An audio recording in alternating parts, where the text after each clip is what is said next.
Cao Dai, Faith of Unity. Introduction. In the earliest days of human existence on Earth, direct contact with the Creator was more common than it is today. The Creator spoke in ways and symbologies relevant to each culture, for each tribe had its own land, language, and customs distinct from the other.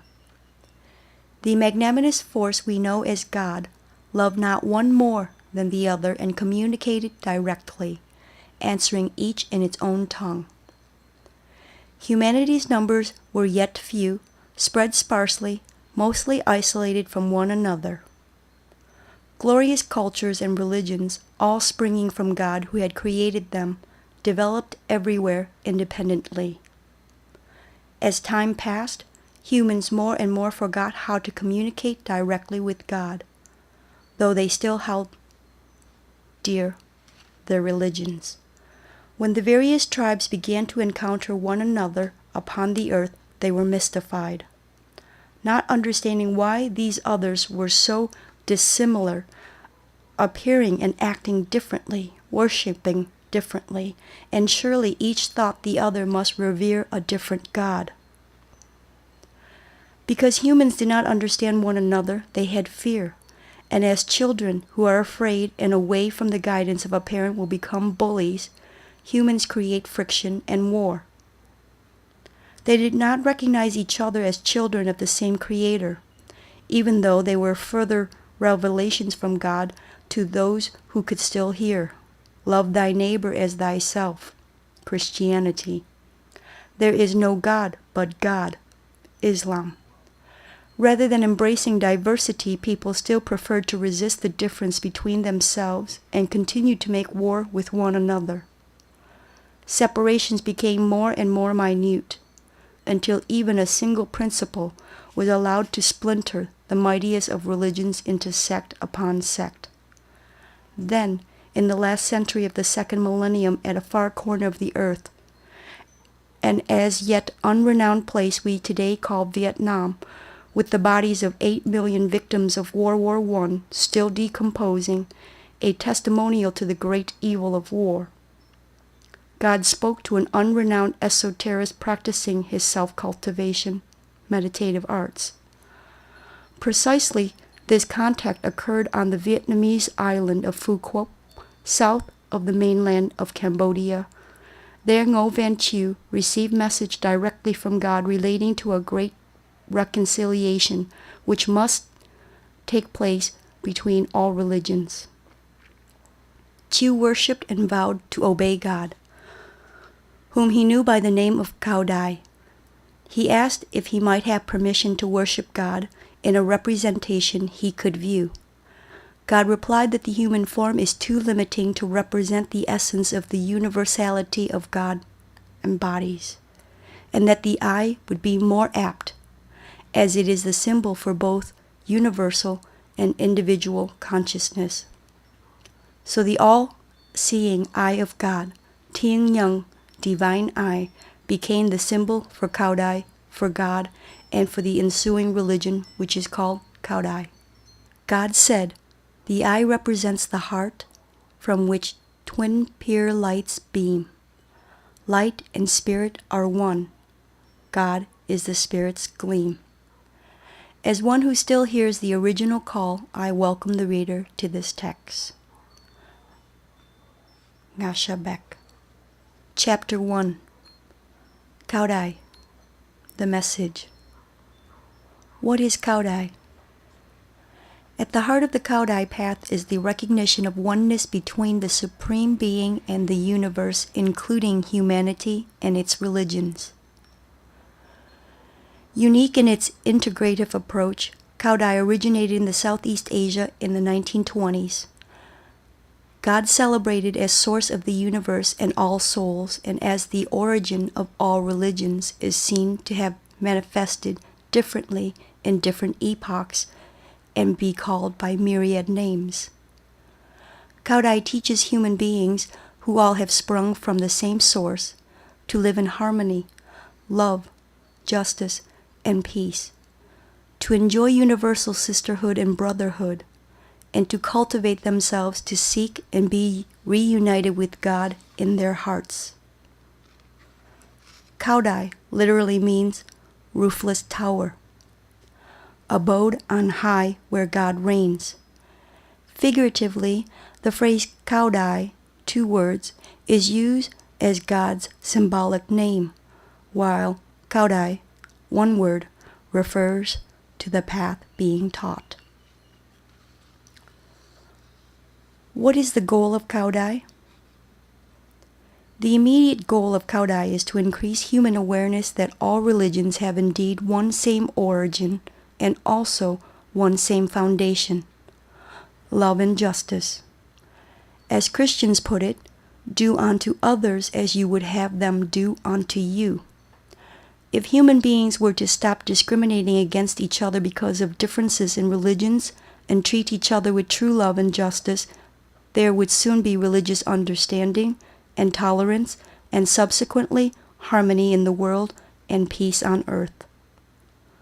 One way Cao Dai moves towards this goal is to bring to the individual information about self-purification, both physical and spiritual, and self-cultivation through meditation with the goal of attaining of peace within. Physical purification begins through making healthy choices about what is eaten. Vegetarianism is considered one way of purifying the body. Avoiding the influence of substances such as alcohol, cigarettes, opiates, or other drugs is also helpful. Spiritual purification is accomplished through meditation and mindfully practicing compassion, love, and altruism in one's daily life while eliminating greed, hatred, jealousy, and anger. With progressive purification, physical and spiritual, one begins to find inner peace and connect more easily to eventually becoming unified with the Supreme Being. From a moral point of view, Cao Dai reminds a person of duties towards self, family, society, one's broader family, and humanity, the universal family. From a philosophical point of view, Cao Dai recommends foregoing honors, riches, and luxury, emancipating oneself from servitude to materialism in order to attain spirituality and peace. From the spiritual point of view, Cao Dai recognizes the existence of the spirit and the soul, their survival beyond that of the physical body, and promotes cultivating the inner self as a way to return to oneness with the all that is. And from the initiate's point of view, by uniting humanism, Christianity, Taoism, and Buddhism, Cao Dai provides teaching which encompasses all stages of a person's physical, emotional, and spiritual evolution. At a stage where one is still attached to many secular obligations, such as toward husband or wife, parents, children, brothers and sisters, and humanity, Cao Dai, with its humanistic teachings, can guide one through all activities of life.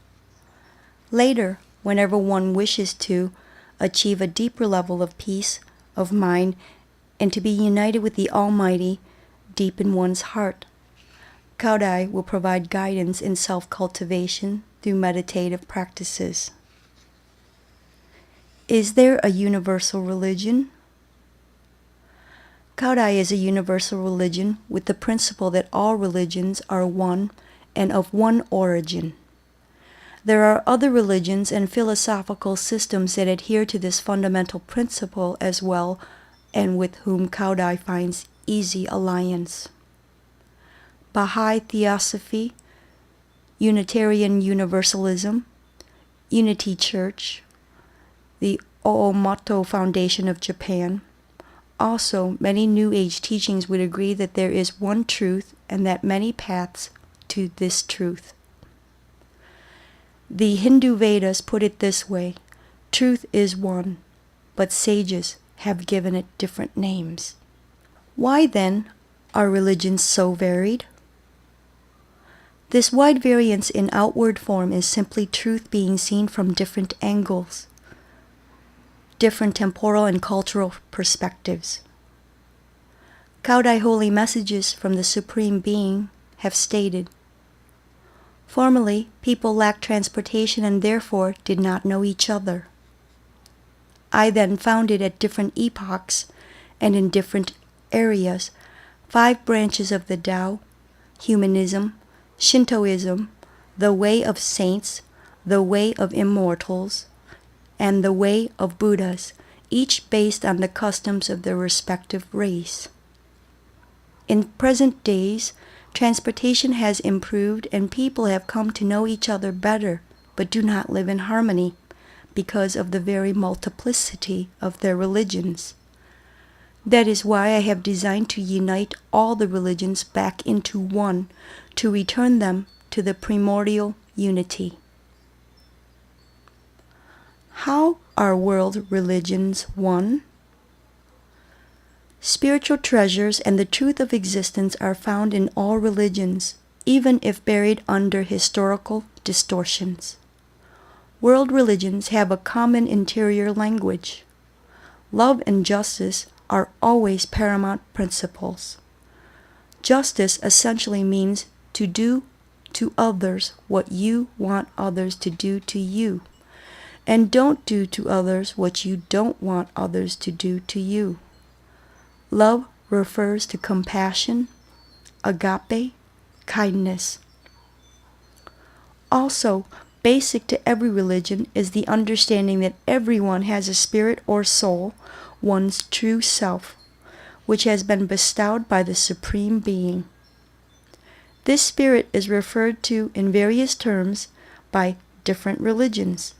It is called microcosm by the Zoroastrianism, true self in Hinduism, Buddha's heart by Buddhism, God's heart by Taoism, soul by Christianity, Rai by Shintoism, and Nasvi Mutamana by Islam. Additionally, the goal of every religion is to guide humans to cultivate the true self, the goodness, the essence, the stillness within, so that the human spirit may become one or unite with the Supreme Being Spirit. It is esoteric practice in its various forms: prayer, meditation, purification, supplication, pilgrimage, which helps lead to self-realization and reunification with God. What is the third revelation? Dai Dao Tam Ki Fo Do means the third revelation of the Tao. It encompasses Cao Dai and means the Great Way, the way of all religions. Cao Dai, the Supreme Being, has communicated with humankind since the beginning of time. The will of the Supreme Being has thus been revealed many times. The history of religion can be divided into 3 major periods of revelation. In the first, 2 select individuals received God's instruction and served suffering humanity by founding and developing humanism, Shintoism, the way of saints, Judaism, Christianity, and Islam, the way of the immortals, Taoism, the way of Buddhas, Hinduism, Buddhism.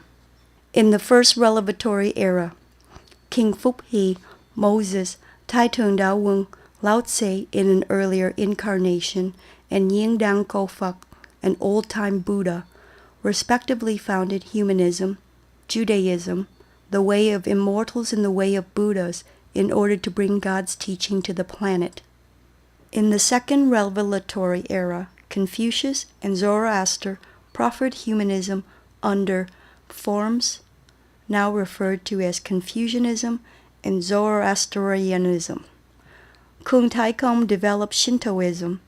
Jesus Christ and Mohammed taught the way of the saints under the forms, respectively, of Christianity and Islam. Lao Tse fostered the way of immortals under the form of Taoism. Sakyamuni Gautama Buddha originated the way of Buddhas under the form currently called Buddhism. In their pristine state, the revelations given by these messengers were truth, but because of human frailty and their ambitions of disciples, the messages were not completely followed. Moreover, these messages were somewhat time and culture bound, being particularly applicable to the people of the area where the founders lived.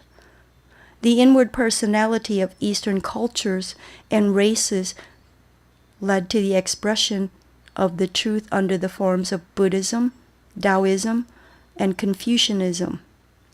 The outward personality of Western cultures and races led to the way of the saints, Judaism, Christianity, and Islam. The effect of the revelations given during these two periods gave only a partial picture of God's will. Therefore, God, Cao Dai, designed to grant a third revelation to the world through this unique integration faith we call Cao Dai. Thus, Dai Dao Tam Ki Pho Do, the third revelation of the Tao, known as Cao Dai in Vietnam, teaches the unity of all religions and a path of self-cultivation leading to reunification with the Supreme Being.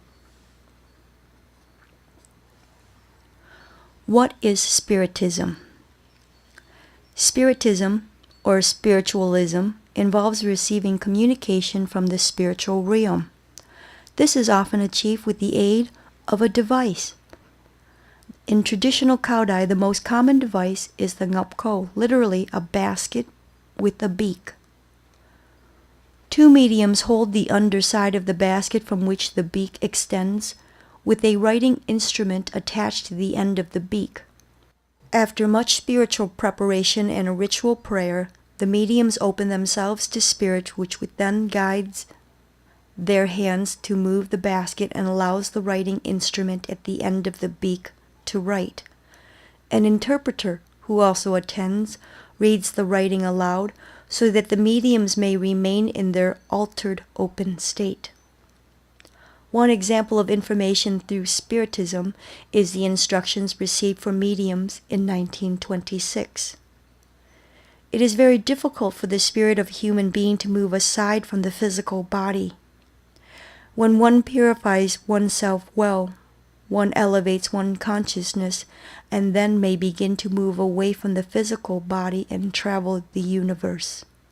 When the Ngọc Ko is utilized in Spiritism, if a person is ready, prepared, their spirit will leave the physical body, hear my instructions, and have their body do the writing of the messages. If the interpreter's reading is incorrect, the medium's spirit will not agree with the interpretation. They will be obliged to write again. In the other form of contact known as automatic or inspired writing, I will come to you and alter your consciousness for a while, and during that time your spirit will come to listen to me. Your hand will obey and write. In such a case, I cooperate with you so that you will reach a universal knowledge. Before the session, one must purify mind and body. Do not omit purification, or you risk failure. To practice well, one should keep mind pure, not encumbered by matters of everyday living, and keep the hands cleansed and deodorized.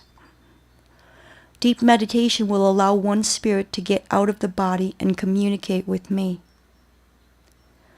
The mediums should be chosen for their spiritual evolution so the sessions will be fruitful.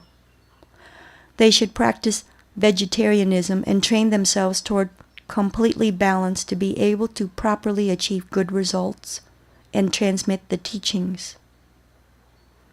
They are considered as my assistants in the propagation of the way. Spiritual contact cannot be taken lightly. In the reception of waves from spirit, each person has personal waves which may be influenced by their own emotions and personality and may interfere. Subsequently, these writings may not be correct. One should take caution in setting up sessions and in recognizing the authenticity of the writings. The essential certainty. oneness. The seminal Cao Dai principle is all religions are one, created by the Supreme Being at different times and places. The Supreme Being also shares His Spirit with everything in the universe, all materials, plants, animals, and human beings. In traditional terms, 10,000 things, the multitude, in this universe have the same spiritual and physical constitution. Indeed, all creatures are composed of two parts, a physical body which is perishable after death, and an invisible part which includes both spirit and perispirit. The spirit is a part of the Supreme Being's spirit and has a role of guiding the physical body to the practice of good. The perispirit is the source of feelings and the personality and could lead the physical body to either good actions or evil deeds. Karmic law holds that future lives or incarnations depend on present deeds. One's spirit evolves out of a material world and progressively attains higher level with each incarnation if one is paying attention, doing one's inner work, and being a helpful person in the world. It is possible also to slip into lower levels of experience through lack of awareness, by turning away from conscience. To be able to reunify with Origin, which is the Supreme Being, one must transcend this cycle of physical and spiritual purification and cultivation. Cao Dai teachings support humanity to progress and to find understanding and oneness with the all that is.